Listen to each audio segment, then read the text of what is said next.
الحمد لله وكفى وسلام على عباده الذين اصطفى خصوصا على أفضلهم وخاتم النبيين محمد الأمين وعلى آله وصحبه أجمعين. أما بعد فأعوذ بالله من الشيطان الرجيم. بسم الله الرحمن الرحيم.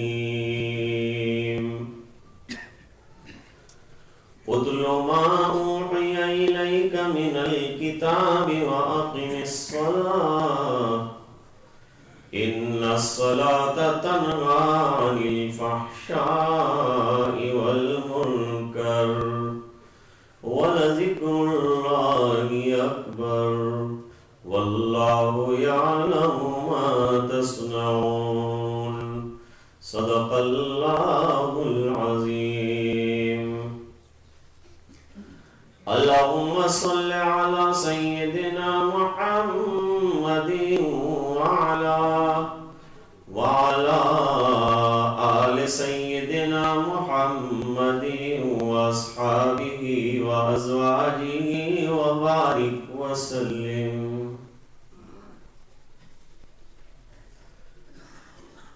کل گزشتہ ایک بات یہ عرض کی تھی کہ دلوں کے حال کا اللہ کے علاوہ کسی کو علم نہیں، اور کسی کے دل میں ایمان ہے کہ نہیں ہے، اخلاص ہے کہ نہیں ہے، اس کا فیصلہ کسی انسان سے ہونا مشکل ہے. اللہ تعالی علیم بذات الصدور ہے، یعنی دل کی باتوں کو بھی جانتے ہیں. سری اور علانی ہر چیز کا علم اللہ کے علم محیط میں ہے. لہذا کسی انسان کا عمل مقبول ہے کہ نہیں، اس کا علم بھی اللہ کو ہے، اور اسی کے مطابق اللہ کے یہاں فیصلہ ہوگا. بظاہر دنیا میں ہو سکتا ہے کہ ایک آدمی زندگی بھر بہت پکا عبادت گزار رہا ہو، لیکن اس کے اندر ایمان ہے کہ نہیں ہم تو فیصلہ نہیں کر سکیں گے. ہم تو اس کی ظاہری نماز اور طاعات کو دیکھ کر اسے مسلمان بھی کہیں گے، اور انتقال ہوگا تو صلاۃ جنازہ بھی پڑھیں گے، اور پھر اسے مسلمانوں کے قبرستان میں دفنائیں گے بھی. لیکن اللہ کے یہاں جو فیصلہ ہوتا ہے وہ اندر کے احوال کے اوپر ہوتا ہے. اس کے ضمن میں نور الدین زنگی رحمت اللہ علیہ کے زمانے کا واقعہ آپ کے سامنے ذکر کرنا چاہتا تھا. نور الدین زنگی مرحوم کو اور ان کے وزیروں کو اور علماء کو، چونکہ ان کا حلقہ اقتدار جو ہے حرمین شریفین تک تھا، وہاں بھی ان کی حکومت تھی، تو کئی راتوں تک لگاتار حضور پاک صلی اللہ علیہ وسلم کا خواب میں دیدار ہوا. اور سرکار دو آدمیوں کو بتاتے ہیں کہ یہ نیل گون آنکھوں والے، یہ بلو قسم کی جو آنکھیں ہیں، ایسے دو آدمیوں سے میری ڈیڈ باڈی جو اندر ہے اس کو خطرہ ہے، میرے جسد خاکی کو خطرہ ہے. لہذا تم جلدی پہنچو، دیر نہیں لگا، جلدی سے جلدی پہنچو اور تحقیق کرو.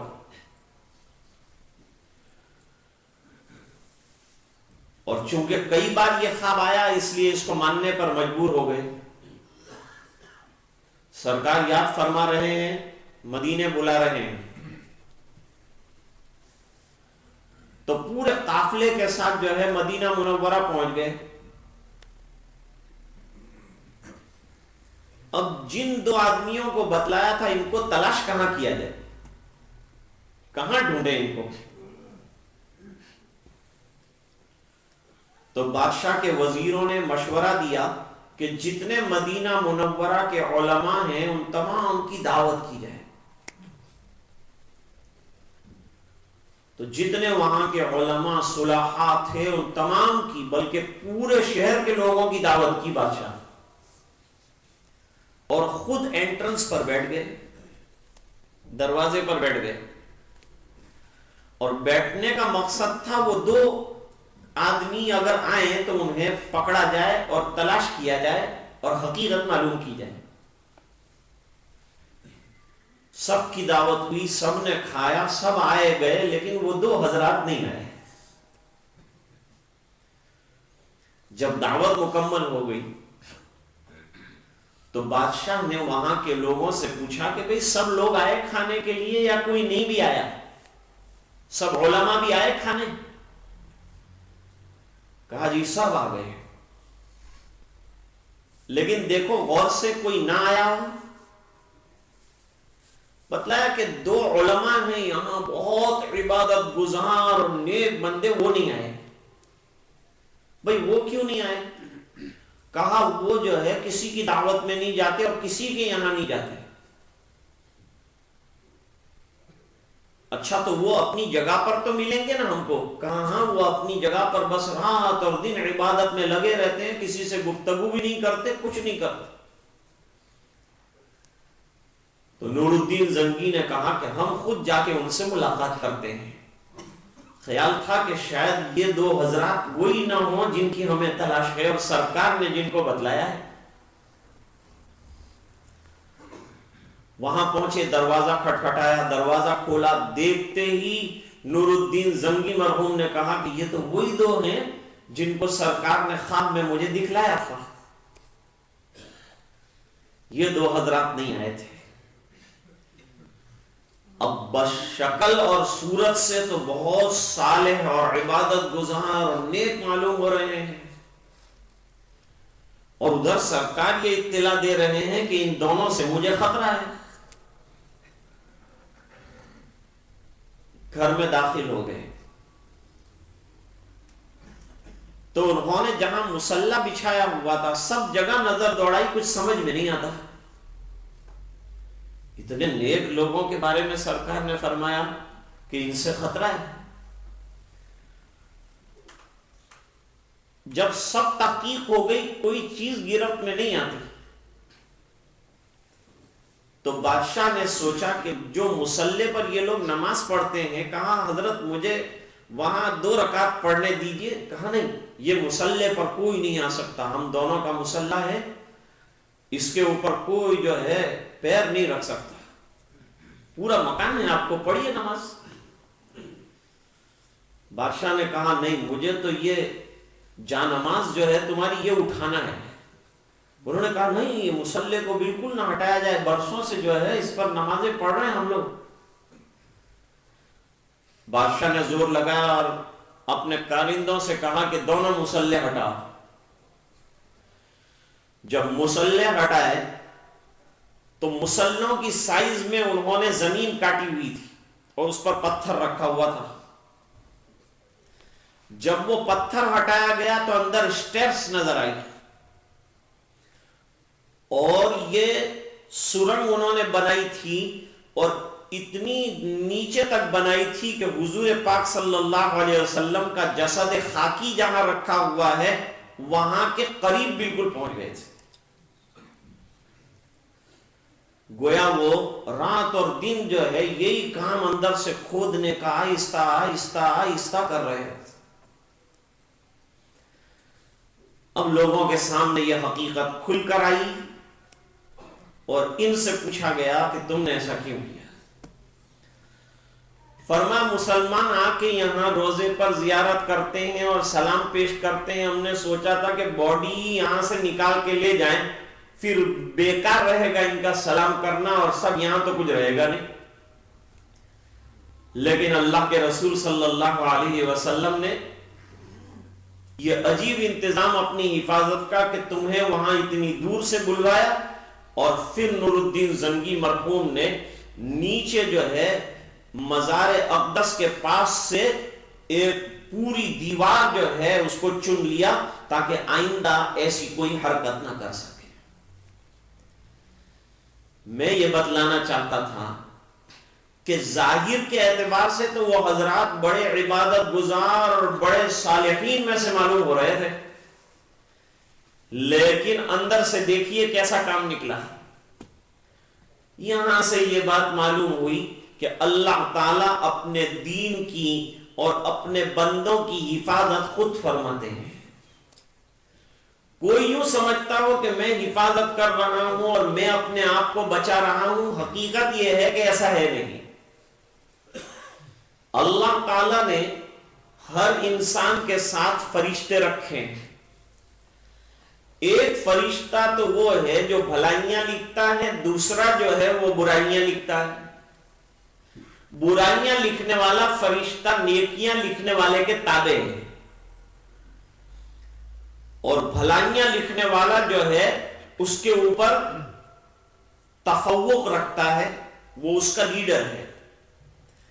لیکن اللہ نے ہر ایمان والے کے ساتھ وہ خیر کی طرف چلتا رہے اور بھلائیوں کی طرف چلتا رہے، اس کے لیے ایک فرشتہ رکھا ہے جو ہمیشہ اسے بھلائی کی تلقین کرتا ہے اور برائی سے روکتا ہے، یہاں تک کہ خطروں سے انسان کو بچاتا ہے۔ اللہ قرآن میں فرماتے ہیں لَهُ مُعْقِبَاتٌ مِّن بَيْنِ يَدَيْهِ وَمِن خَلْفِهِ يَحْفَظُونَهُ مِنْ أَمْرِ اللَّهِ۔ آدمی کیا کہتا ہے، گاڑی آ رہی تھی میں ذرا پیچھے ہٹ گیا اور بچ گیا۔ نہیں، یہ پیچھے نہیں ہٹا، فرشتے نے پیچھے کھینچ لیا۔ تو جب تک اللہ تعالیٰ کو اس کی حفاظت مطلوب ہے، وہاں تک وہ فرشتوں کے ذریعے سے اس کی حفاظت کرتے ہیں۔ یہ بات کس پر چل رہی تھی؟ یہ بات اس پر چل رہی تھی کہ اللہ کے یہاں عمل کے قبول ہونے کا دار و مدار سنسیئرٹی اور اخلاص پر ہے۔ اخلاص نیت اتنی بڑی چیز ہے کہ حضرت امام بخاری رحمت اللہ علیہ نے اپنی کتاب کو شروع فرمایا ہے تو پہلی حدیث جو لائے ہیں حضرت عمر رضی اللہ تعالی عنہ کی، یہ حدیث جو ہے حدیث النیہ کہلاتی ہے۔ اس حدیث کو مہاجر ام قیس کی حدیث بھی کہتے ہیں، لیکن اسے حدیث النیہ کے نام سے یاد کیا جاتا ہے۔ انٹینشن اور سنسیئرٹی آف انٹینشن سکھلانے والی جو ہے یہ حدیث شریف، منبر پر حضرت عمر رضی اللہ تعالی عنہ نے یہ حدیث النیہ کو بیان فرمایا، اور صحابہ کرام سن رہے تھے اور کسی نے اعتراض نہیں کیا۔ اس سے معلوم ہوا کہ یہ حدیث انتہائی طور پر مستند ہے۔ بعض حضرات کی رائے یہ ہے کہ یہ حدیث النیہ جو ہے 250 طریقوں سے مروی ہے۔ مولانا مناظر احسن گیلانی رحمت اللہ علیہ نے تدوین حدیث میں کچھ زیادہ طرق لکھے ہیں، لیکن حافظ الدنیا ابن حجر اسقلانی رحمت اللہ علیہ کا تتبع بتاتا ہے کہ وہ 250 سے قریب جو ہیں اس کے طریق رہے ہوں گے۔ یہ حدیث کے فن کی بات بتائی میں نے آپ کو۔ پہلی حدیث جو ہے امام بخاری رحمت اللہ علیہ نے بیان کی، اس میں نیت کی بات کو لائے۔ اس سے یہ بتانا چاہتے ہیں کہ اپنے ہر عمل کے اندر نیت کو ٹھیک کرو، اپنے ہر عمل میں، اپنی ہر بات میں کس نیت سے آپ بات شروع کر رہے ہیں اور آپ کس نیت سے اپنا عمل کر رہے ہیں، اس کو ضرور جو ہے مد نظر رکھو۔ دیکھو روزے میں نیت کرتے ہیں کہ نہیں؟ نیت کرتے ہیں، اور یہ نیت کرتے ہیں کہ روزہ میں اللہ کے لیے رکھ رہا ہوں۔ اچھا، زکات دیں گے آپ تو نیت اور ارادہ کہ یہ جو فریضہ اللہ تعالیٰ نے میرے ذمہ رکھا ہے میں وہ ادا کر رہا ہوں۔ نماز پڑھ رہے ہیں تو اس کے اندر نیت. مومن کا کوئی عمل بغیر نیت کے نہیں ہوتا, اور اگر نیت نہ رہی, ارادہ نہ رہا, تو اس پر اجر بھی نہیں ملتا. اس لیے کسی نے اللہ کا گھر بنایا, تو حضرت امام بخاری رحمۃ اللہ علیہ نے یہ روایت بھی بیان کی. مسجد کے آداب میں 50 سے زیادہ ادب بیان کیے ہیں امام بخاری رحمۃ اللہ علیہ نے. حدیث ہے, من بنا مسجدا للہ بنا اللہ لہ مثلہ فی الجنہ. جس نے مسجد بنائی اللہ کے لیے, یہ لفظ للہ لائے ہیں, اللہ کے لیے, فار دا سیک آف اللہ سبحانہ و تعالی, for the sake of Almighty Allah تعالی, یہ نیت سے اس نے مکان یعنی اللہ کا گھر بنایا, تو اللہ تعالیٰ اس کا مثل اسے جنت کے اندر عطا فرمائیں گے. اس کے مقابلے میں ایک اور حدیث شریف جو ہے ذکر فرمائی ہے, من صلی یرائی فقد اشرکا ومن صام یرائی فقد اشرکا ومن انفق یرائی فقد اشرکا. جس نے نماز پڑھی دکھانے کے لیے, اس نے ایک درجے کا شرک کیا کہ بتانا خالی اللہ کو چاہیے اور بتا رہا ہے بندوں کو, اور خرچ کر رہا ہے تو صرف اللہ کے لیے کرنا چاہیے, لیکن یہ کر رہا ہے واہ واہ کے لیے. تو فرماتے ہیں نیت میں اگر خطرہ پیدا ہوا تو وہیں سے جو ہے گڑبڑ شروع ہو جاتی ہے. نوشیروان عادل کا نام سنا ہوگا, ایک منصف بادشاہ مانا جاتا تھا نوشیروان, ساتھ ہی لگایا تھا عادل, یعنی he was a just ruler, وہ انصاف پسند انسان تھا. جیسے حاتم طائی جو ہیں اپنی سخاوت میں مشہور ہے نا, تو نوشیروان جو ہے وہ اپنی عدالت میں اور انصاف میں مشہور. جیسے کہ حضرت عمر رضی اللہ تعالیٰ عنہ کی عدالت مشہور ہے, حضرت علی رضی اللہ عنہ کی شجاعت مشہور ہے, اور حضرت عثمان غنی رضی اللہ تعالیٰ عنہ کی سخاوت مشہور ہے, اور حضرت صدیق کی صداقت مشہور ہے, اور حضرت ابو موسیٰ اشعری کی تلاوت مشہور ہے. تو نوشیروان عادل جو ہیں وہ اپنے انصاف میں بہت مشہور تھے. ان کا یہ واقعہ بڑا عجیب ہے, جس سے نیتوں کی وجہ سے کیا فرق آتا ہے وہ فوراً سامنے آ جائے گی بات. آج کل ہم لوگ اعمال کرتے ہیں, لیکن اس میں جو ایک مستقل ارادہ کرنا چاہیے وہ نہیں ہوتا. آپ کو میں ایک سادہ سا مثال دوں گا. نکاح ہوتا ہے, شادی کرتے ہیں, کبھی کوئی شادی کرنے والے دلہے نے نیت بنائی, آپ اس سے پوچھو کیوں شادی کر رہے ہیں؟ میں جوان ہو گیا ہوں, میری عمر ہو گئی ہے, مکان کا انتظام ہو گیا ہے, پیسوں کا انتظام ہو گیا ہے, اب آپ نے شادی کری لے بیچ. یہ نہیں کہتا کہ میں سنت ادا کرنے کے لیے شادی کر رہا ہوں, کارڈ کے اندر تو لکھتا ہے نکاح من سنتی, ترجمہ نہیں معلوم اس کو. جیسے کہ ہم خطبہ پڑھتے ہیں جمعہ کو, تو کسی کو معلوم نہیں ہوتا کہ کیا پڑھ رہے ہیں, لیکن ہماری عربی میں مہارت زیادہ ہے. ان اللہ یامر بالعدل والاحسان سے ہمارے اندر روح پیدا ہو جاتی ہے, فوراً لوگ ہلنا شروع ہو جاتے ہیں, پتہ چلتا ہے کہ ان کو مہارت عربی میں حاصل ہے. پورا خطبہ نہیں سمجھے, ان اللہ یامر میں سمجھے کہ یہ آیت ہم کو کھڑا کرنا چاہتی ہے, فوراً کھڑے ہو جائیں گے. تو ہمارے بزرگ فرماتے ہیں کہ اگر ان اللہ یامر بالعدل کے ذریعے سے اللہ تعالیٰ جو حکم دینا چاہتے ہیں, اگر یہ اس پر امت کھڑی ہو جائے تو ہمارا بیڑا پار ہو جائے گا. کرنے کے 4 کام بتائے ہیں, رکنے کے کام بتائے ہیں. ان اللہ یامر بالعدل, اللہ انصاف کرنے کو فرماتے ہیں, اور انصاف لوگوں کے ساتھ کرو, اور فرمائے انصاف اپنی ذات کے ساتھ بھی کرو. الانصاف من نفسک, حضرت امام بخاری رحمت اللہ علیہ نے ایک باب قائم کیا ہے, مستقل عنوان ہے, آج یہ عنوان ہے نہیں اس لیے اس پر تفصیل.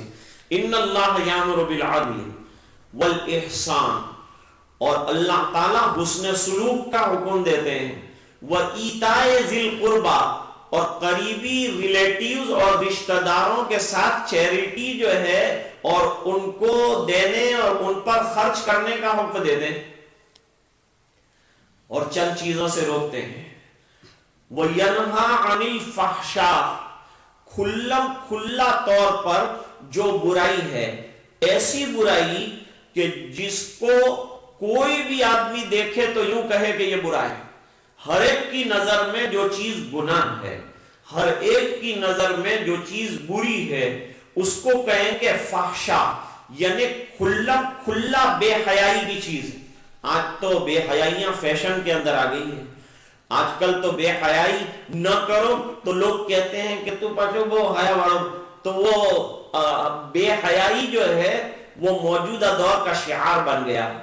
یہ حضور پاک صلی اللہ علیہ وسلم کی پیشین گوئی کے اندر داخل ہے کہ ایک زمانہ وہ آئے گا کہ اسلام کے نام پر چند رسوم رہ جائے گی اور صرف کلمہ جو ہے وہ رہ جائے گا، اور بے حیائیاں اور شرابوں کا پینا مزاج بن جائے گا.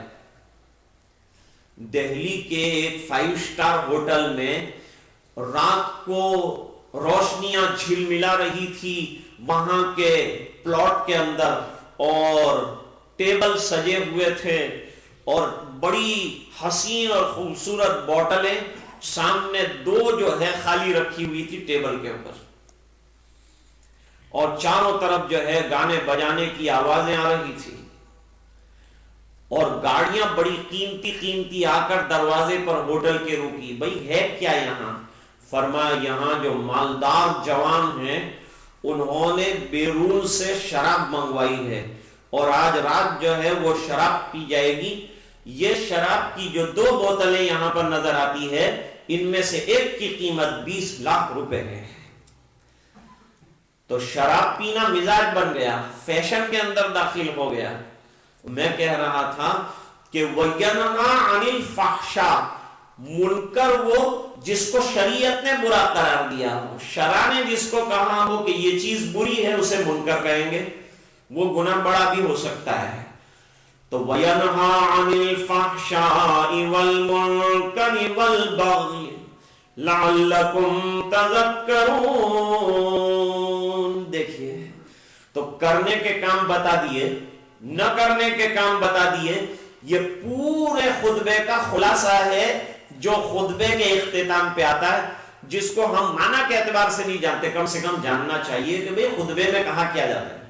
ہمارے ایک بزرگ ہیں مولانا شوکت صاحب دامت برکاتہم، بمبئی کی جامع مسجد کے خطیب رہے بہت عرصے تک.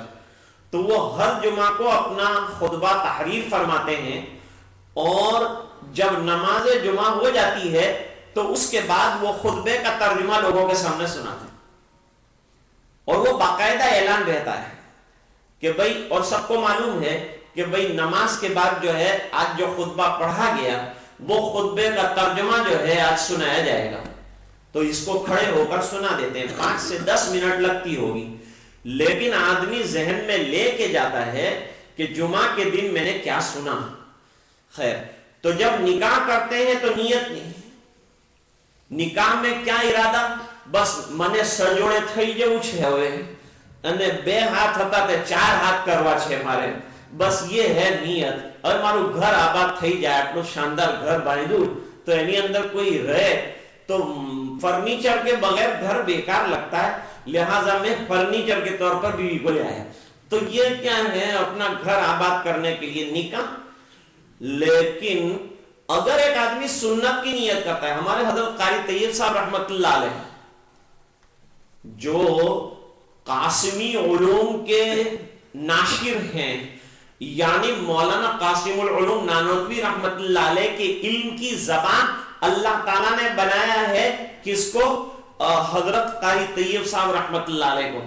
حضرت حاجی امداد اللہ صاحب رحمت اللہ علیہ کی علوم کی زبان بنائے حضرت والا تھانوی رحمت اللہ علیہ کو، اور شمس تبریز کے علوم کا ترجمان بنایا ہے مولانا روم کو. مولانا روم بڑے عجیب و غریب قسم کے انسان رہے ہیں. کیا کہتے ہیں؟ مثنوی مولوی مانوی ہست قرآن در زبان پہلوی. یہ مثنوی کیا ہے؟ فرماتے فارسی زبان میں اللہ نے میرے دل پر القا کیا ہے، اور یہ فارسی میں یوں سمجھو کہ قرآن کریم ہے. مولانا روم کا. میں عرض یہ کر رہا تھا کہ نیت کے بارے میں حضرت قاری صاحب رحمۃ اللہ علیہ فرماتے ہیں کہ ایک آدمی نے شاندار مکان بنایا, بہترین بلڈنگ بنے. اچھا مکان بنانا عیب نہیں ہے, شاندار مکان میں رہنا عیب نہیں ہے. اللہ نے نعمت عطا فرمائی تو شاندار جو ہے مکان میں رہنا کوئی حرج کی بات نہیں. شاندار گاڑی آپ کو اللہ نے عطا فرمائی, اللہ کا شکر ادا فرمائیے, منع نہیں ہے. شاندار کھانا آپ کھا رہے ہیں کوئی بات نہیں, لیکن شاندار نماز بھی ہونی چاہیے اور شاندار عبادتیں بھی ہونی چاہیے. ایک صاحب نے پوچھا کہ مولانا کھانے سے پہلے میٹھا کھانا سنت ہے کہ کھانے سے فراغت کے بعد سنت ہے میٹھا کھانا؟ میں نے کہا تہجد پڑھنا بھی سنت ہے, لیکن کوئی اس کو پوچھتا ہی نہیں. سرکار کے یہاں کہاں آگے پیچھے میٹھا ہوتا تھا, وہاں تو جو مل گیا. اور حضرت عائشہ رضی اللہ عنہا تو فرماتی ہیں کہ 3 چاند ہم دیکھ لیتے تھے. 3 چاند کے بیچ میں کتنے مہینے آئیں گے؟ 2 مہینے آئیں گے. پہلا چاند سے دوسرا چاند 1 مہینہ, اور دوسرے چاند سے تیسرا چاند 2 مہینہ. تو 2 مہینے فرماتی ہیں ام المومنین حضرت عائشہ رضی اللہ عنہا کہ ہمارے پاس اسودین کے علاوہ کچھ نہیں تھا, یعنی کھجور اور پانی کے علاوہ ہمارے پاس کھانے کے نام پر کچھ نہیں تھا.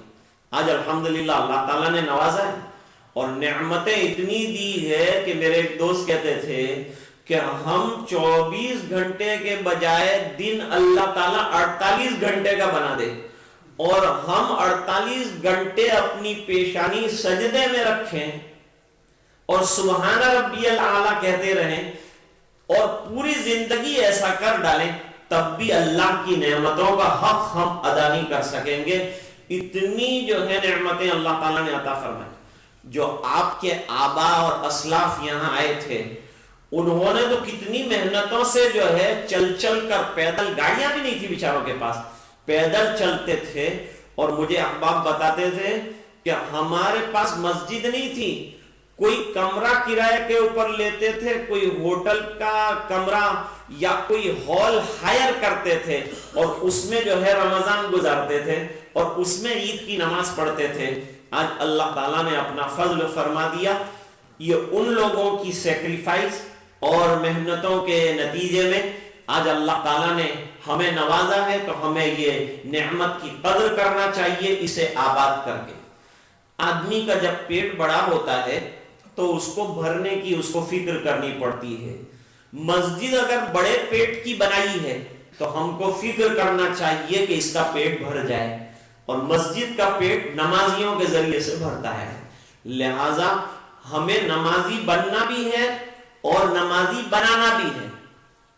ہمارے کاموں میں یہ کام ہے کہ ہم نماز کی دعوت دینے والے ہوں اور نماز کی طرف بلانے والے ہوں, لیکن بلانے کا طریقہ اتنا پیارا ہو کہ سامنے والے کو یوں نہیں لگے کہ یہ خود کو نمازی سمجھتا ہے اور مجھے بے نمازی سمجھتا ہے. کسی جملے سے یہ بات جو ہے وہ ظاہر نہیں ہونی چاہیے کہ سامنے والے کو ہم حقیر سمجھ رہے ہیں اور اپنے آپ کو اونچا سمجھ رہے ہیں. دعوت کا کام کوئی مخصوص پارٹی کا کام نہیں ہے, ہر مسلمان کا کام ہے, اور جو احکام عام ہیں ان کی دعوت بھی عام لوگوں کو دینے کی اجازت ہے. چنانچہ نماز ایسا حکم ہے کہ ہر مسلمان پہ فرض ہے, لہذا اس کو ادا بھی کرنا ہے اور اس کی دعوت جو ہے وہ بھی دینا ہے. اور دلیل کیا ہے اس کی؟ فرماتے کنتم خیر امت اخرجت للناس تامرون بالمعروف وتنهون عن المنکر وتؤمنون باللہ. ہم کو بہترین امت قرار دیا. جناب رسول اللہ صلی اللہ علیہ وسلم کے کتنے احسانات ہیں ہم پر. اللہ نے آپ کی برکت سے اور آپ کی تشریف آوری کی برکت سے یہ کرم فرما دیا کہ ہم گرے پڑے لوگوں کو خیر امت قرار دیا. اور خیر امت کہنے کا ریزن کیا بیان کرتے ہیں؟ فرمایا تامرون بالمعروف, تم اچھی باتوں کا لوگوں کو حکم دیتے ہو, اچھی باتوں کی طرف لوگوں کو بلاتے ہو. وَتَنْهَوْنَ عَنِ الْمُنْكَرِ، اور بری باتوں سے جو شرعاً بری ہیں ان سے روکتے ہو. اور اخیر میں فرمایا وَتُؤْمِنُونَ بِاللَّهِ، اور اللہ پر ایمان رکھتے ہو. یہ ایمان باللہ کو تو پہلے بیان کرنا چاہیے، اس کے بجائے ایمان باللہ کو اخیر میں لائے اور امر بالمعروف اور نہی عن المنکر کو پہلے لائے. کیوں؟ اس بنا پر کہ جس چیز میں غفلت ہونے کے امکانات ہوتے ہیں، جن چیزوں میں غفلت ہونے کے اور نگلیکٹ ہونے کے امکانات ہوتے ہیں، اللہ تعالیٰ ان کو پہلے بیان فرما دیتے ہیں تاکہ امت اس سے غافل نہ ہو جائے.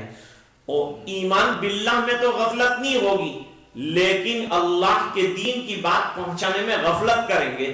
اس بنا پر اللہ نے اس کو پرائیورٹی دے دی اور اس کو مقدم ذکر کیا تاکہ لوگوں کو اس کی تاکید کا اور اس کے امپورٹنس کا خیال رہے. بعد میں یہ عرض کر رہا تھا کہ نکاح کے موقع پر بھی ہم کو کیا کرنا چاہیے؟ نکاح کے موقع پر نیت کرنی چاہیے. کیا نیت کرنی چاہیے؟ نیت یہ کرنی چاہیے کہ نکاح یہ انبیاء کرام کی سنت ہے عام طور پر، اور نبی کریم صلی اللہ علیہ وسلم کی سنت ہے، اور ہم سرکار کے امتی ہیں، اس لیے ہمیں یہ سنت پر عمل کرنا ضروری ہے. اچھا، یہ نیت کرنے میں کوئی تکلیف ہے؟ نہیں. نکاح میں کوئی رکاوٹ آئے گی؟ نہیں. بلکہ ہم خرما و ہم ثواب، یعنی نیت اچھی کرنے سے جو چیز عادت کے طور پر آدمی کرتا ہے اس میں عبادت کی شان پیدا ہو جاتی ہے. تو اس آدمی نے بہترین مکان بنایا، شاندار مکان بنایا اور بڑے بڑے وینٹیلیٹر بنائے. تو کسی نے پوچھا ان کو کہ اتنے بڑے بڑے روشن دان اور اتنے بڑے وینٹیلیٹر کا کیا کام ہے؟ اس نے کہا فار دی فریش ایئر، تازہ ہوا اس کے اندر سے آئے گی، سفوکیشن زیادہ نہیں ہوگا اور فریش ایئر ملتی رہے گی، بیمار نہیں ہوں گے گھر کے لوگ.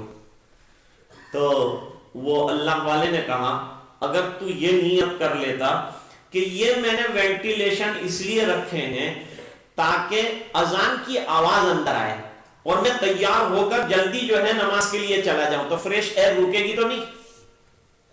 اگر نیت ایسی کر لیتا ہے آدمی تو اس نیت کی وجہ سے وہ ہوا نہیں رکے گی کہ تو نے تو نماز کی نیت کی ہے اور اذان اندر آئے اس کی نیت کی ہے اس لیے میں نہیں آنے کی، ایسا ایئر تو نہیں کہے گی. لہذا فریش ایئر بھی ملتی رہے گی، اچھی نیت کرنے پر جو ہے ثواب بھی اللہ تعالیٰ جو ہے عطا فرمائیں گے.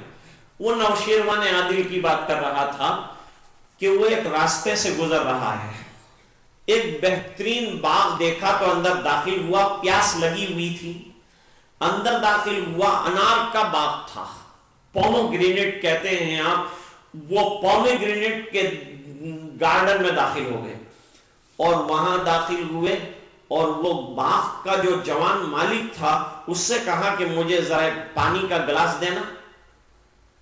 اس نے جا کے وہ انار کو نچوڑا، جوس نکالا انار کا اور وہ حضرت کے پاس پیش کیا. اتنا بڑا گلاس بھر کے جوس نکل آیا وہ انار کے اندر سے. بعض جگہ انار کافی بڑے، وفیل انہار، بہت بڑے انار ہوتے ہیں. تو بادشاہ نے پیا اور پی کر خوش ہو گیا کہ ماشاءاللہ کیا بہترین باغ ہے. کہ کہا بھائی ایک اور ذرا لانا، ایک اور گلاس پیش کیا، وہ بھی اتنا شاندار. فرمایا کہ ایک اور گلاس بھی ذرا لانا. اب جو لائے تو اس کے دوران بادشاہ کی نیت میں ہے کہ اتنا شاندار باغ اس کے پاس، یہ تو میرے پاس ہونا چاہیے، میرے پاس جو باغ ہے میں اس کو دے دیتا ہوں اور اس کا باغ جو ہے میں لے لیتا ہوں، اور میں بادشاہ ہوں، مجھے کوئی روک تو سکتا نہیں ہے. میں کہہ دوں گا کہ بھائی آج سے یہ باغ میرا رہے گا، میرا فلان باغ ہے وہ تجھے مل جائے گا. نیت بدلی، فرمایا ذرا ایک گلاس اور لانا. اب جو گلاس آیا وہ آدھا تھا، اس کا کلر بھی اتنا خوبصورت نہیں تھا اور اس کا ٹیسٹ بھی اتنا اچھا نہیں تھا. اب عادل نوشیروان نے پوچھا کہ جوان یہ بتانا کہ آپ کے باغ میں جتنے انار کے درخت ہیں سب برابر ہیں؟ کہا سب کے اندر سے ایسے ہی جو ہے جوس نکلتا ہے جیسے میں نے 2 گلاس پیے؟ کہا ہاں۔ تو یہ تیسرے میں فرق کیوں آیا؟ اب وہ کتنا اللہ والا جوان تھا وہ دیکھو۔ ہم ہوتے تو معلوم نہیں کیا سوچتے، فرٹیلائزر کا کوئی مسئلہ پیش کرتے، ایگریکلچر کا کوئی مسئلہ پیش کرتے، لیکن اس نے مسئلہ عجیب بیان کیا۔ ہمارے مسائل کا حل ہی عجیب طریقے سے ہوتا ہے۔ مسلمانوں کے مسائل کا حل اسباب کی لائن میں آدمی غور کرے تو سمجھ میں ہی نہیں آتا۔ وہ جوان نے کہا ایسا معلوم ہوتا ہے کہ اس ملک کے بادشاہ کی نیت میں گڑبڑ آ گئی۔ لو دیکھو نیت کا اثر کہاں کہاں پڑتا ہے۔ اچھا تو بادشاہ کی نیت میں فرق آیا، کیا فرق آیا؟ کہ یہ تو نہیں معلوم میرے کو، لیکن فرق ضرور آیا ہے۔ 2 گلاس تک نیت میں فرق نہیں آیا تھا، اور یہ پتا بھی نہیں ہے کہ یہ بادشاہ ہیں۔ اس زمانے میں ہٹو بچوں کی صدایں بھی نہیں، اور ہمارے یہاں تو وزیر بیچارہ آتا ہے جس کو الیکٹ کر کے ہم بیچتے ہیں تو اس کو ملنے کے لالے پڑ جاتے ہیں۔ 5 گاڑیاں آگے ہوتی ہے، 5 گاڑیاں پیچھے ہوتی ہے، بیچ میں وہ کہاں بیٹھا ہے پتہ نہیں ہوتا، جب بھی جاؤ اس کے پاس ٹائم نہیں ہوتا، خالی ووٹ لینے کا ہوتا ہے تو ٹائم اس کے پاس ہوتا ہے۔ لیکن یہ تو سیدھے سادے لوگ ہیں۔ حضرت عمر پوری رات گشت لگاتے ہیں۔ اب کہا 1 گلاس اور دینا، نیت یہ کی کہ نہیں یہ بیچارے غریب کا باغ میں لے کے کیا کروں گا، مجھے لاکھوں باغ اللہ نے دیے ہوئے ہیں، یہ باغ لینے سے کیا فائدہ ہے میرے کو۔ تو اس نے نیت اپنی چینج کر ڈالی۔ اس میں چینج ہونے میں کیا دیر لگتی ہے؟ آکاش وانی سے BBC تک جانے میں کتنی دیر لگتی ہے؟ ذرا سا اسٹیشن ہٹانا ہوتا ہے۔ بس نیت یہ کر لی کہ نہیں میں یہ باغ کو بالکل نہیں چھوڑوں گا، اور یہ جوان رہے گا اس کے پاس یہ باغ۔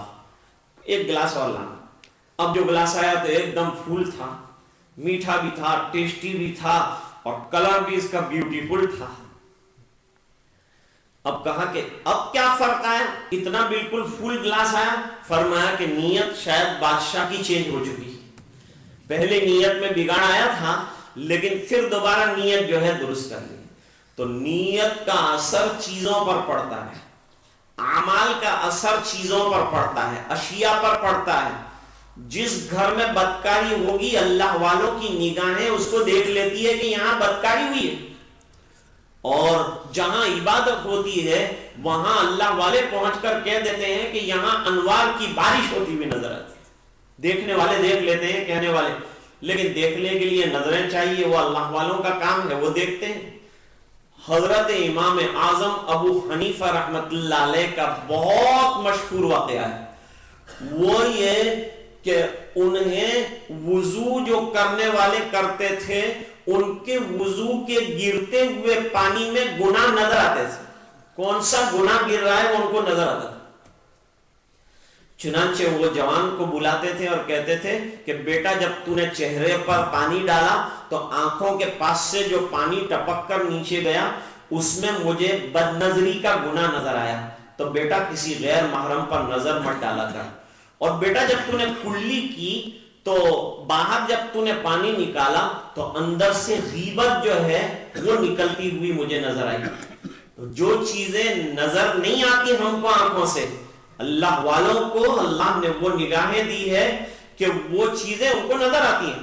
حضرت عثمان غنی رضی اللہ تعالی عنہ پر اس امت میں سب سے زیادہ حیا کا غلبہ تھا، اور اس حیا کے غلبے کا اثر آیا تھا ان کی آنکھوں پر کہ ایک شخص ان سے ملاقات کے لیے آ کر مجلس میں بیٹھا، جیسے ہی وہ آ کے بیٹھا تو انہوں نے فوراً فرمایا کہ بھئی بعض لوگ میری مجلس میں آتے ہیں لیکن آنکھوں کا زنا کر کے آتے ہیں۔ وہ آدمی کو احساس ہو گیا، فوراً اٹھا حضرت کے ہاتھ پکڑ لیے اور توبہ کی کہ حضرت آتے ہوئے کسی غیر محرم کے اوپر میری نظر پڑ گئی۔ یاد رکھو کہ آنکھوں کا گناہ بیٹھے بیٹھے انسان کو اتنا بڑا گناہگار کرتا ہے کہ علماء نے لکھا کہ ولایت کے مرتبے سے محروم رہے گا۔ آج دنیا کا بہت بڑا گناہ اگر دیکھا جائے تو یہ آنکھوں کا گناہ ہے، اللہ تعالی ہم سب کی حفاظت فرمائے۔ میں عرض کر رہا تھا کہ وہ قاری قرآن کو حکم ہوا کہ اسے جہنم میں ڈالا جائے، دوسرا وہ شخص کہ جس نے اللہ کے راستے میں بہت خیرات کی تھی، جب پوچھا گیا کہ تجھے مال دیا تھا اللہ نے، تو تو نے یہ مال سے کیا فائدہ اٹھایا اور کیا خرچ کیا؟ اس نے کہا میں نے رات دن مال لٹاتا ہی رہا، کہیں یہ بنایا، کہیں وہ بنایا، کہیں مسافر خانہ بنایا، کہیں رفاہی کام کیے۔ اللہ کی طرف سے فرشتوں نے کہا یہ سب تو نے اس لیے کہا تھا اور کیا تھا کہ تجھے سخی کہا جائے۔ اب وہاں کوئی آرگیومنٹ کر سکتا ہے؟ دنیا میں تو آرگیومنٹ کر لیتے ہیں، اور دنیا میں تو ہم بیچاری بیوی آرگیومنٹ کرے تو اس کو چپ بھی کر دیتے ہیں کہ تارے نہیں بولو ہم جا نہیں پڑے، اس کو تو چپ بھی کر دیتے ہیں۔ لیکن آخرت میں جو ہے ہمارا کوئی آرگیومنٹ چلے گا نہیں۔ کیوں نہیں چلے گا ہمارا آرگیومنٹ؟ اس بنا پر کہ جو کچھ ہم نے کیا ہے وہ سب ہماری آنکھوں کے سامنے ہوگا، تو کیا آرگیومنٹ ہم کر سکتے ہیں؟ جو تو نے بولا، جو تو نے کیا، جو نتیجہ ہے وہ سب سامنے، ریزلٹ جو ہے آ جائے گا۔ فرماتے ہیں کہ پوری زندگی کے اعمال جو ہیں ان کا ایک چھوٹا سا ایک مشین بنا کر، یہ تو یوں کہا ہے کہ اعمال نامے گلے میں ڈال دیں گے۔ دیکھیں اللہ تعالیٰ قرآن میں فرماتے ہیں وَكُلَّ إِنسَانٍ أَلْزَمْنَاهُ طَائِرَهُ فِي عُنُقِهِ وَنُخْرِجُ لَهُ يَوْمَ الْقِيَامَةِ كِتَابًا يَلْقَاهُ مَنشُورًا اقْرَأْ كِتَابَكَ كَفَى بِنَفْسِكَ الْيَوْمَ عَلَيْكَ حَسِيبًا۔ بہت اچھی بات بیان فرمائی۔ فرماتے قیامت کے دن اللہ تعالی ہمارے اعمال ناموں کو ہمارے گلوں میں لٹکا دیں گے۔ تو لوگ اعتراض کرتے تھے بھئی اعمال نامے ایک چھوٹی سی بک بھی لٹکائیں گے تو کتنا وزن ہو جائے گا، اور 60 سال 70 سال میں اور جو عمل ہم نے کیے اس کے جو بنڈل اٹھا کے یہاں گلے میں لٹکائیں گے تو چلنے کی بھی لائق آدمی نہیں رہے گا۔ تو یہ تو پاسبل ہی نہیں ہے، اتنا گلے کے اندر لٹکانا پاسبل نہیں ہے، اور فرماتے گلے کے اندر لٹکا دیں گے۔ لیکن موجودہ زمانے میں اللہ تعالیٰ نے سمجھنا آسان کر دیا۔ جیسے کہ آپ ابھی ایک بیان نوٹ کر رہے ہیں تو کتنا ہے، مشین چھوٹا سا ہے، یو ایس بی جو ہوتا ہے چھوٹا سا ہوتا ہے، یو ایس بی میں اگر آپ جی بی کو بڑھائیں تو اس میں 100 فائلیں بھی آ سکتی ہے، اور بڑھائیں تو 1000 فائل آ سکتی ہے، اور بڑھائیں تو 10,000 فائل آ سکتی ہے۔ جب 2 انچ کے ایک مشین میں 2000 فائلیں آ سکتی ہیں، اور یہ دنیا کے سائنس والوں نے بنایا، اور سائنس والوں کا دماغ اللہ نے بنایا، تو جب اللہ تعالی قیامت کے دن اعمال نامے گلے میں ڈالنے کی بات کرتے ہیں تو ہم اپنا یو ایس بی ڈال کے کہتے ہیں 100 فائلیں لٹک رہی ہے، تو اللہ قیامت کے دن چاہے تو ہمارے اعمال کی 1000 فائلیں چھوٹے یو ایس بی میں اگر لٹکا دیں تو کیا تعجب ہے۔ فرماتے وَكُلَّ إِنسَانٍ أَلْزَمْنَاهُ طَائِرَهُ فِي عُنُقِهِ وَنُخْرِجُ لَهُ يَوْمَ الْقِيَامَةِ كِتَابًا يَلْقَاهُ مَنشُورًا۔ اور پڑھنے کے لیے جیسے یو ایس بی کو پڑھنا ہو اور سننا ہو تو آپ کا کار کے اندر جو مشین ہے اس میں ذرا سا آپ نے داخل کر دیا تو اب وہ اگلنا شروع کر دے گا، بولنا شروع کر دے گا۔ کمپیوٹر میں لے جا کے فٹ کر دیا تو اسکرین کے اوپر دکھانا شروع کر دے گا۔ بالکل اللہ تعالی چاہیں تو ہمارے اعمال اس طرح سے ہمارے سامنے آ جائیں گے، اور حساب کروڑوں انسانوں کا کتنی جلدی ہوگا۔ بھئی دنیا میں مال میں بھی جاتے ہیں تو وہاں جو ہے پیسہ چکانے کا اس نے بھی لیں تو کتنا لمبا معاملہ ہو جائے گا، یہ کروڑوں انسانوں کا حساب کا پورا ہوگا۔ فرمایا کہ 8-9 بجے دنیا کے ٹائم کے حساب سے اللہ تعالی حساب سٹارٹ کریں گے کرنا، اور زوال کا ٹائم ہونے سے پہلے پوری دنیا کا حساب فنش کر دیں گے۔ فرماتے ان اللہ سریع الحساب، اللہ تعالیٰ بہت جلدی حساب لینے والے ہیں۔ جیسے موجودہ زمانے میں آپ نے 10 لاکھ روپے کی چیزیں خریدی، وہ سامنے لکھتا جا رہا ہے کتنا اماؤنٹ ہوا، ایک بٹن دباتا ہے تو پورا ریزلٹ ہمارے سامنے نکل کر آتا ہے کہ نہیں آتا، اور 1 منٹ کے اندر ریزلٹ آتا ہے۔ فرماتے ہیں اللہ کے یہاں بھی وہاں کے کمپیوٹر میں 1 منٹ کے اندر رزلٹ آ جائے گا کہ ہم کامیاب ہوئے ہیں کہ ناکام ہوئے ہیں۔ بات اس پر چل رہی تھی کہ اللہ کے راستے میں خرچ کرنے کا اس نے دعویٰ کیا اور اللہ کے یہاں سے فرمایا نہیں، تو نے جو کیا ہے اپنے لیے کیا، واہ واہ کے لیے کیا ہے۔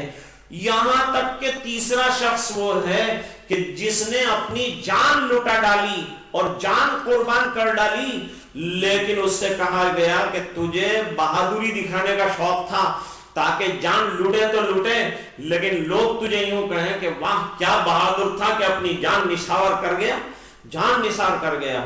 تو تو نے جان بھی دی تو دکھاوے کے لیے۔ اللہ تعالی ہمیں سمجھنے کی توفیق عطا فرمائے۔ آپ سوچتے ہوں گے کہ یہ بے جوڑ کیا باتیں ہیں؟ یہ بات بے جوڑ نہیں ہے۔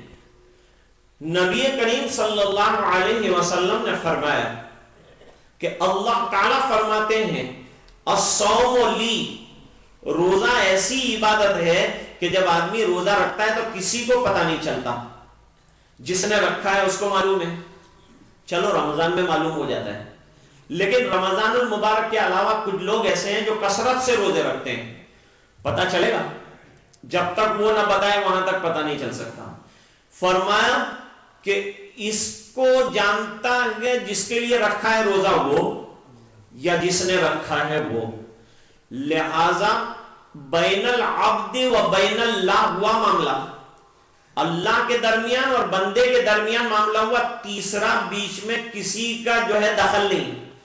تو فرمایا جب تیسرے کا دخل نہیں ہے تو بدلہ جو ملے گا اس میں بھی کسی کا دخل نہیں ہوگا۔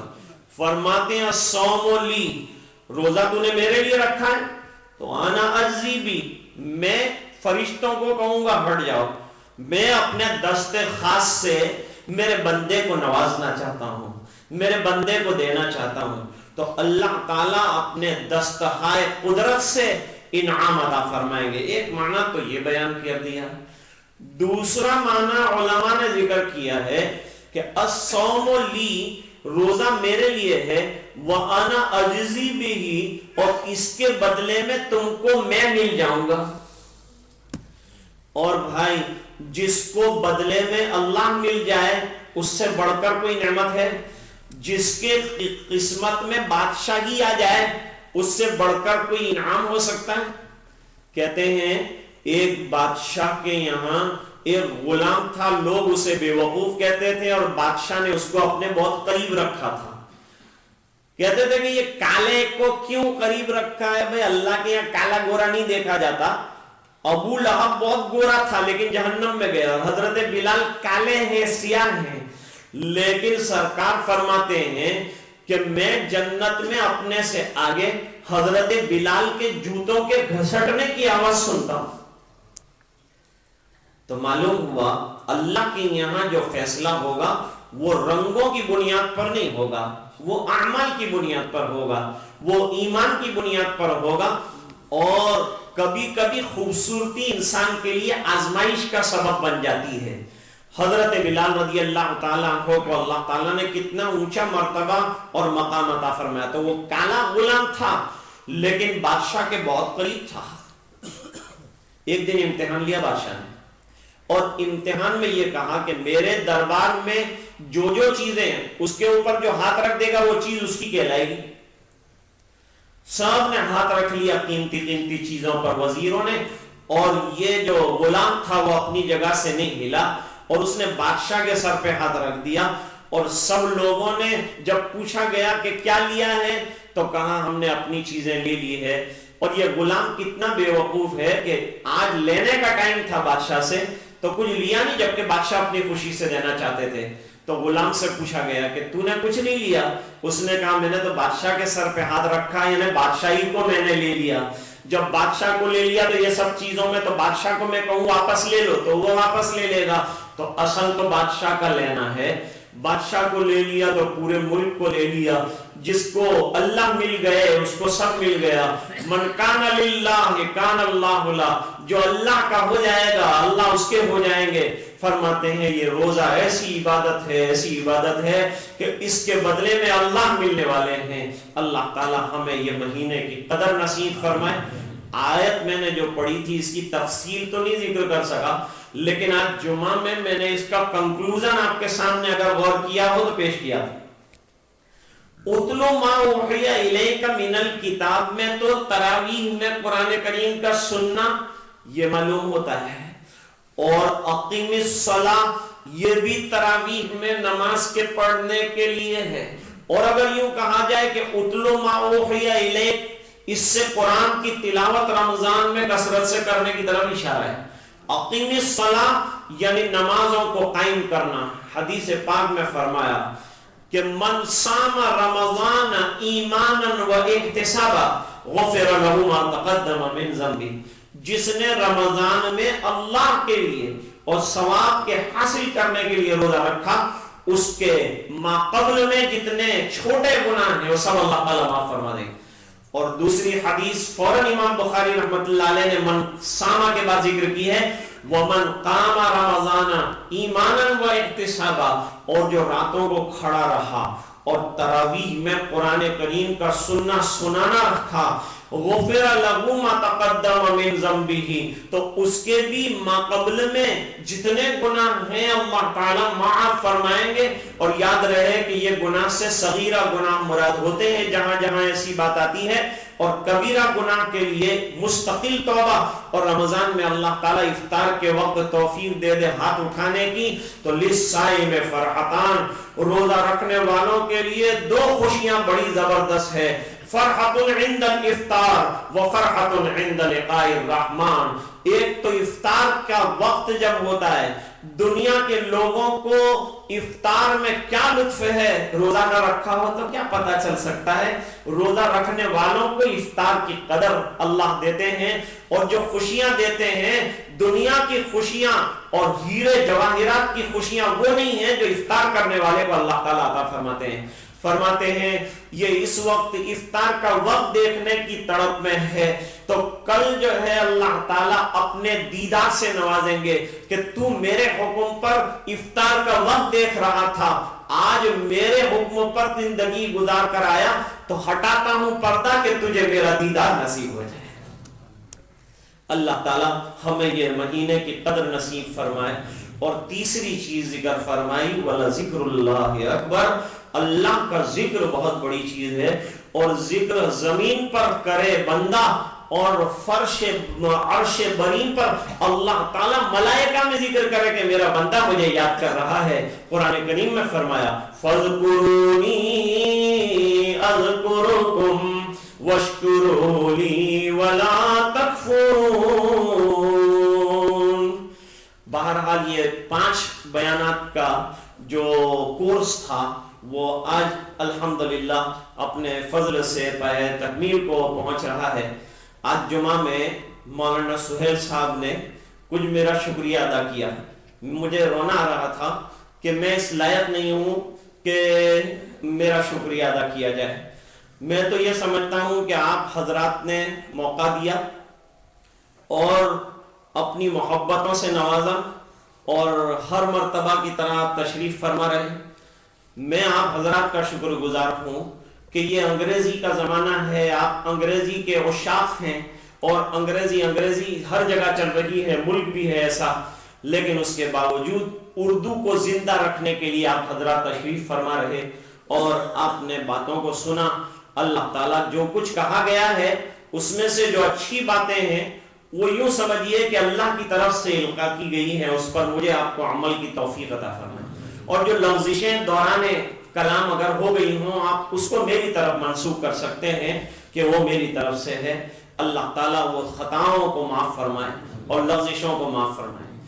دوسری بات یہ ہے کہ اس سے پہلے کئی سالوں سے جو ہے آپ کی خدمت میں حاضر ہوتا رہا، جن میں ہمارے الحاج یعقوب گٹی صاحب تشریف رکھتے ہیں، ان کی زمانے سے حاضری ہوئی، اس کے بعد ہمارے یعقوب بھوپا صاحب تشریف رکھتے ہیں، ان کے زمانے میں بھی میری برابر ہر سال جو ہے آپ کی خدمت میں حاضری رہی ہے، اور ساجد بھائی نہیں چھوڑتے، وہ ہر سال جو ہے دعوت دیتے ہی ہیں اور آپ کی طرف سے دیتے ہیں، تو میں مجبور ہو جاتا ہوں کہ جب آپ یاد فرما رہے ہیں تو مجھے حاضر ہونا چاہیے، تو آپ کی خدمت میں حاضری ہو جاتی ہے۔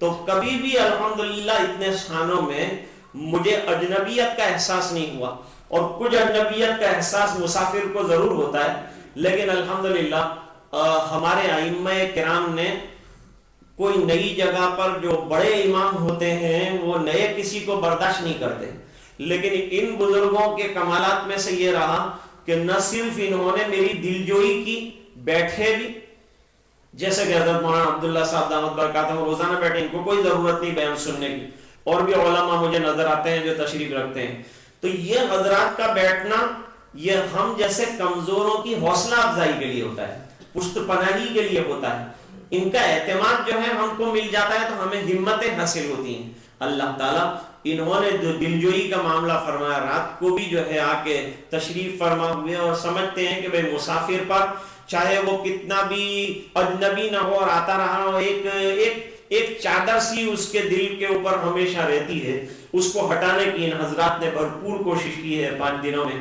میں ان تمام کی حضرات کا بے حد شکر گزار ہوں، میں ذمہ داروں کا شکر گزار ہوں، ہمارے ساجد بھائی کا، مقبول بھائی کا، کہ جنہوں نے اپنا مکان دیا اور جو ہے رہنے کے لیے انتظام کیا، ان حضرات نے اپنے اوقات فارغ کیے، آپ حضرات نے بیٹھ کر جو ہے کچھ حوصلہ دیا، اچھی باتیں عرض کرنے کے لیے آپ کی توجہ بہت بڑی چیز ہے، اس بنا پر کہ آدمی جو کہتا ہے وہ اس کا کمال نہیں ہوتا، وہ تو اصل میں سامعین کی توجہ کا کمال ہوتا ہے۔ جتنا سامع متوجہ ہوگا اور جتنی اس کی توجہ ہوگی، اتنی جو ہے اچھی بات اللہ تعالیٰ متکلم سے کہلوائیں گے۔ تو متکلم کا کمال نہیں، کمال آپ حضرات کا ہے، کتنی توجہ سے آپ نے سنا ہوگا۔ اللہ تعالیٰ ان تمام چیزوں کو قبول فرمائے، ماں بقیہ جو پروگرام ہے اپنے فضل سے قبول فرمائے، ہم سب کو آپس میں جوڑ کر متحد رکھے، ملا جلا رکھے، اور ہر قسم کے خلفشار سے اور شیطانی ورغلاہٹ سے اللہ تعالیٰ پوری ملت کی حفاظت فرمائے۔ اللہم صلی علی سیدنا محمد وعلی آل سیدنا محمد وبارک وسلم۔ آتنا فی الدنیا حسنہ وفی الآخرۃ حسنۃ وقنا عذاب النار وادخلنا الجنۃ مع الابرار یا عزیز یا غفار۔ اللہم انا نسألک الہدی والتقی والعفاف والغنی، نسألک العافیہ فی الدنیا والآخرہ۔ اللہم انا نسألک رضاک والجنہ ونعوذ بک من سخطک وغضبک والنار۔ اے اللہ ہمارے گناہوں کو معاف فرما، کوتاہیوں سے درگزر فرما۔ اے اللہ ایسے تو کتنی ہی رمضان آئی اور کتنی راتیں آئی اور کتنے دن آئے، ہم کہتے رہے کہ ہم کچھ کریں گے کچھ کریں گے، پھر وہ دن گزر گئے، پھر وہ راتیں گزر گئی، پھر ہمارے پاس پچھتانے کے علاوہ کچھ نہ رہا، ندامت کے علاوہ کچھ نہ رہا۔